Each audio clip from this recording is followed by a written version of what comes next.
Bola denko Pasoka nini horonya ye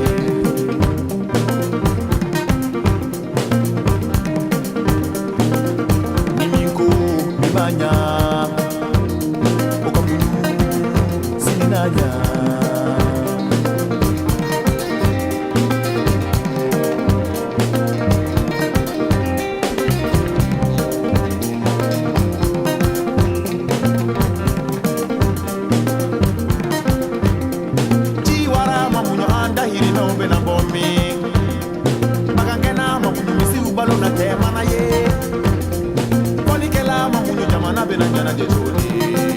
Jaja beni kabara Jaja beni kabara Jaja beni kabara Jaja beni kabara Jaja beni kabara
Until about 8 years ago, right around 2005 or 2004, my sister-in-law named Delcy, a lawyer here in Honduras, was helping a number of poor people. And we talk about poor people in Honduras, we're not talking about poor people in America. Poor people that, for the most part, have made either wrong choices, and if they do make wrong choices, they have a support system that helps them. You can get free food, you can get housing, you can get electrical, you get a phone, you get free insurance. But in these countries, if you don't get help, you die. And so I realized that we need to help a place like this. And I heard about through my sister-in-law, she had a vision of my wife and I, Teresa, helping kids in Honduras. Now I didn't even know where Honduras was. I knew it was in Central America. So I had to get on the map and look at it. And she had a vision, and she's a lawyer, and I felt she's pretty trustworthy. So I thought, okay, I'll go down and check out Honduras. So I went down there and preached a message, and went very well. I had over 4,000 people come to one meeting. It was an outdoor meeting. I got excited about that, thought that's my destiny. Until the next day we were looking for land for the orphanage, and we drove by a garbage dump, and she said we got lost, but I think it was intentional. We saw children taking their bare hands and digging in the garbage, used toilet paper, because in there they don't flush toilet paper, they throw them in the garbage with syringes and rotten food and everything imaginable, and dump it in a big pile, and they dig through it barehanded and oftentimes without shoes. And that bothered me a lot, and I knew about it because I got flashbacks from 30 years before when I was in Colombia seeing kids starve to death. But then she said if the girls don't find food to eat, then they'll have to work that night. I could imagine my own daughters at the time, and now my granddaughters, being sold into prostitution just to feed the family. So that bothered me a lot. I went home and told my wife we need to do something. So we started feeding 20 single moms a month. It was only $100, which back in those days, $100 really was a lot of money. So we took that step of faith and bought food for 20 single moms while we were looking for land for an orphanage. Well, the second week we had 25 moms. And then week number 3, we had 30 moms, and we had 35 moms, and 40 moms, and 45 moms, and it kept growing every month. And it was about 8 months into the feeding programs, a lady called up and said, we saw 8 of your children from the feeding center walking around the streets naked because their 3 moms of the 8 kids had abandoned these 8 children, found them walking in the streets without any clothes, begging for food. And one lady followed them to an abandoned house, and An abandoned house in Honduras is probably no roof, and they had one mattress for 8 children, and 3 of them should have been wearing diapers.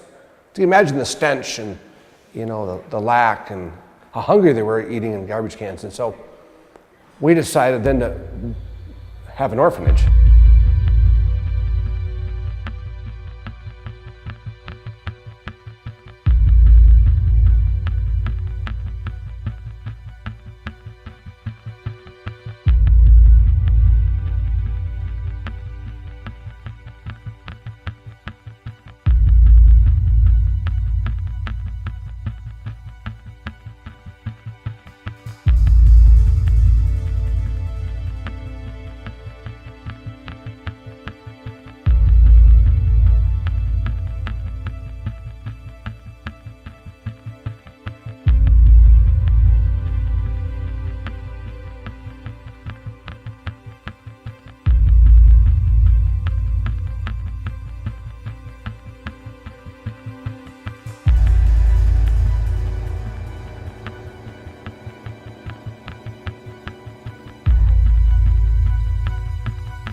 Have you ever seen a place like this? Never. So tell us, after being in a place like this, how do you feel right now? It makes you sick. What specifically, how does it make you sick? Just how people can live like this, or how they have to live like this. And you go back to where we live in the United States and you think of the pleasures we have, and the cleanliness we have, and the food we have, and the clothing and shoes we have. The simple things. As you look at the people here, do they look ungrateful? No, they're great, very grateful. How does it make you feel right now? Do you feel like helping these people, or? Oh, immensely, yes. It's overwhelming. How is it overwhelming to you? Just opens your heart. What does it make you want to do? Give. Help people. People that are watching this video right now, what would you encourage them? We're spoiled back home. There's a lot of people that need help. There's a lot of hungry people, and we need to help them. What do you think Jesus would tell us to do? Help them. Amen. Thank you for coming. Appreciate that. Bless you. Thanks. So, Tom, I'm Kevin Gustafson from Neenah, Wisconsin. what do you do for a living? I'm a wealth management investment professional. Had my own business for 23 years. So how's the wealth here in the garbage dump? Well, I think their wealth, they just received wealth in a bag of rice and a bag of corn and a bag of beans and a couple pair of used shoes. And I think they probably feel pretty fulfilled today. So it's a little different than what we're used to.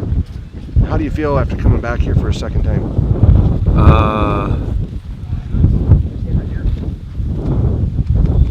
Well, I think there's, this is just the tip of the iceberg. There's so many more folks that have these type of issues surrounding not just Honduras but the rest of the world. So I don't feel real good actually.